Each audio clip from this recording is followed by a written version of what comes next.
Perkenalkan, kami dari Universitas Muhammad Nasir Tinggi akan melakukan wawancara kepada masyarakat Kota Bukit Tinggi tentang budaya politik dan partisipasi politik. Saya Gracia Ramadhani. Dan ini ada narasumber pertama. Jadi mau bertanya nih Pak tentang budaya politik sih Pak. Menurut Bapak, apakah pemberian uang atau barang oleh calon pemilu di masa kampanye mempengaruhi pilihan warga? Memberikan materi ya, uang kan materi ke masyarakat. Terus pengaruhnya ke mempengaruhi pilihan warga. oh jelas lah pengaruhnya.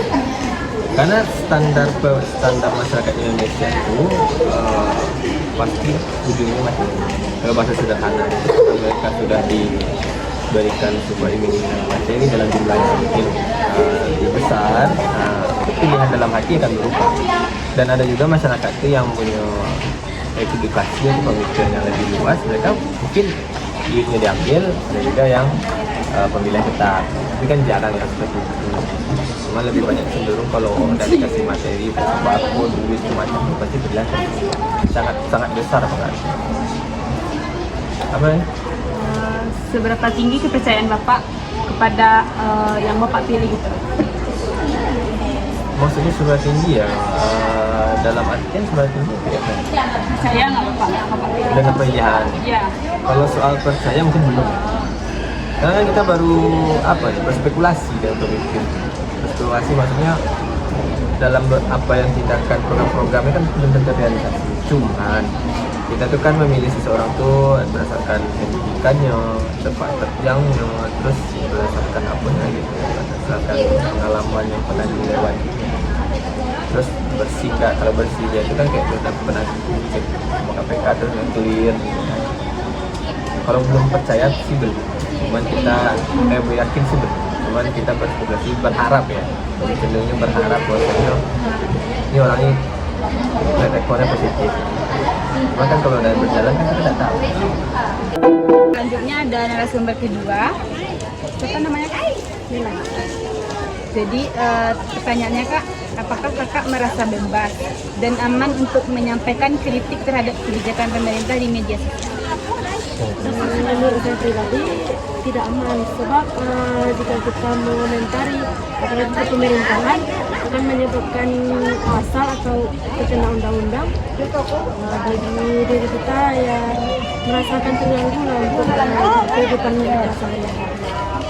Baik Kak, pertanyaan yang terakhir nih, seberapa tinggi kepercayaan Kakak terhadap lembaga-lembaga negara seperti DPR, anggota dewan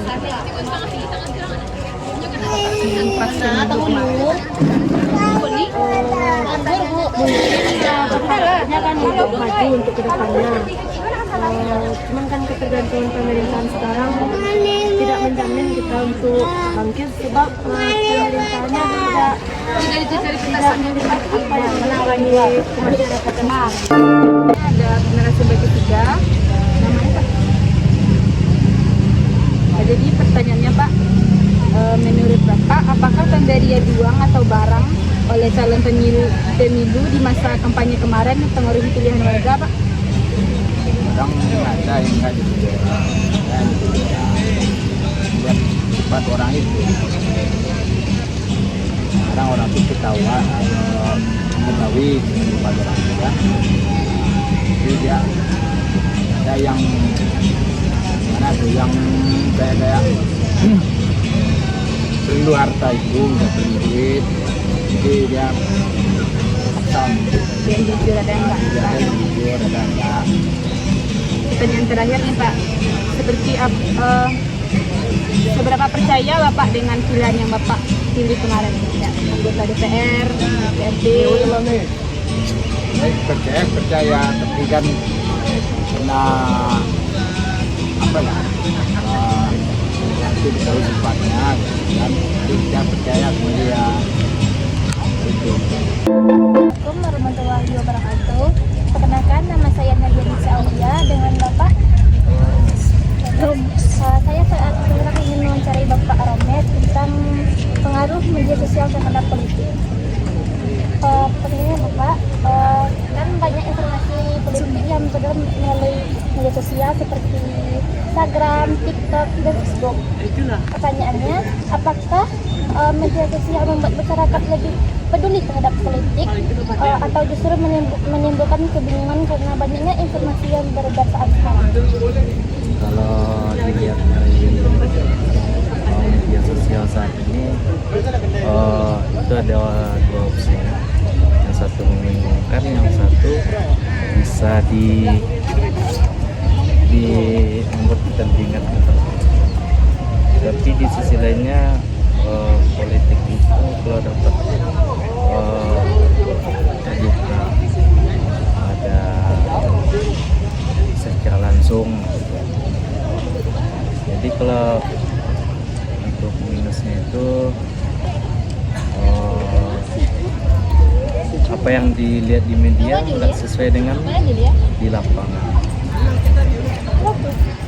Yang kedua nih Pak, di suatu desa, sebagian besar warga jarang mengikuti pemilu karena mereka merasa suaranya tidak berpengaruh terhadap kebijakan pemerintah.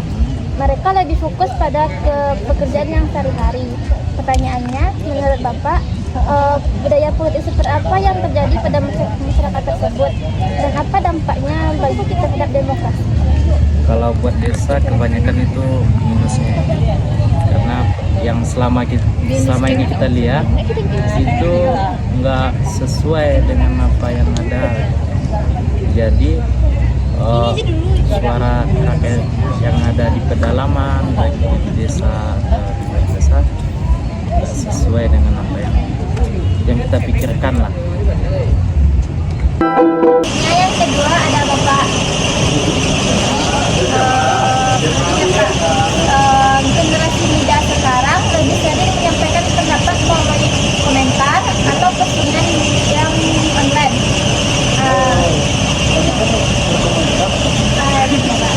Apakah menurut Bapak menyampaikan pendapat di media sosial termasuk partisipasi politik, Pak?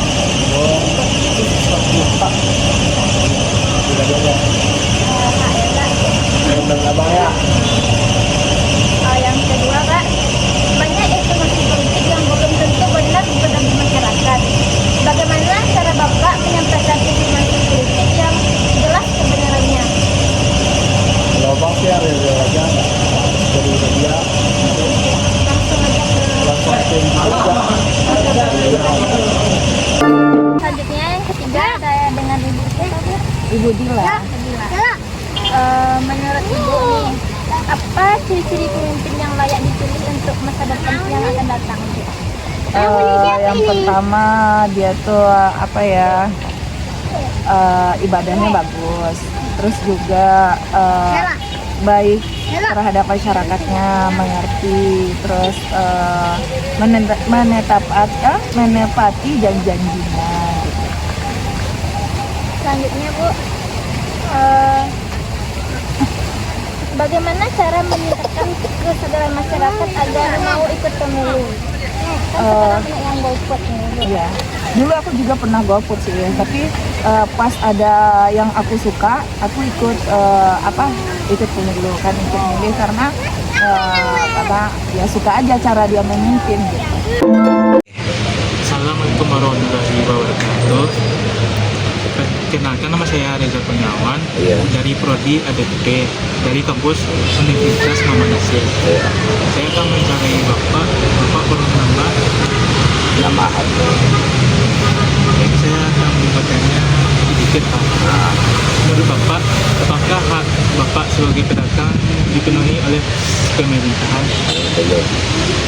Seperti apa Pak? Umpamanya diusir terus, diusir, dikejar-kejar, bahkan diburu gitu. Diburu Pak. Jadi maafnya kami merasa bisa bingung gitu. Kami diusir tapi tanpa solusi gitu.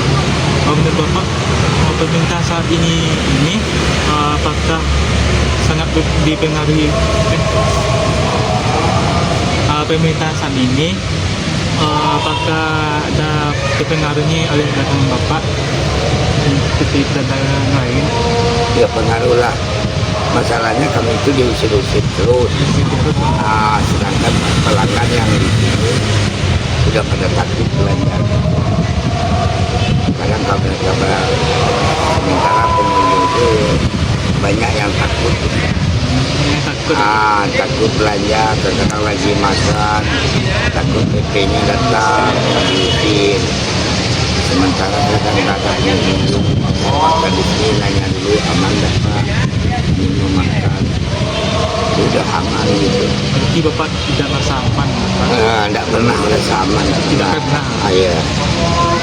Ya Pak, kalau menurut saya ini bukan usiran lagi. Itulah kan termasuk penindasan. Coba kalau dagang yang kita kan harus menempuh lagi sudah 6.250. Sementara modal kita nggak sampai 100. Adakah pemerintah memberi bantuan seperti bantuan bansos atau sembako, Bapak? Belum pernah. Sama sekali, Bapak? Belum pernah. Bapak pernah nggak ikut pemilu? Pemilu adalah sering lah. Berapa pengaruh pemilihan itu Bapak bagi Bapak? Ya masih mendingan pemerintahan yang dulu-dulu. Yang dulu Pak, seperti zaman apa Pak? Seperti teman sapar, kadang-kadang kan dikasih uang, misalnya dari pagi sampai jam 11, dikasih uang setiap jam. Nanti sampai jam 4 sore, tidak boleh dagang. Jam 4 ke atas itu dikasih uang. Jadi ada imbangannya gitu, berimbang lah gitu. Di pemerintahan ini ada imbangan? Nggak ada sama sekali.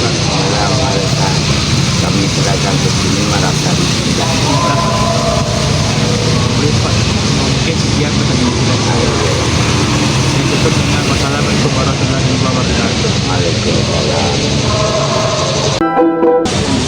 Dan saya akan mewawancari Bapak bernama Muhammad Boji.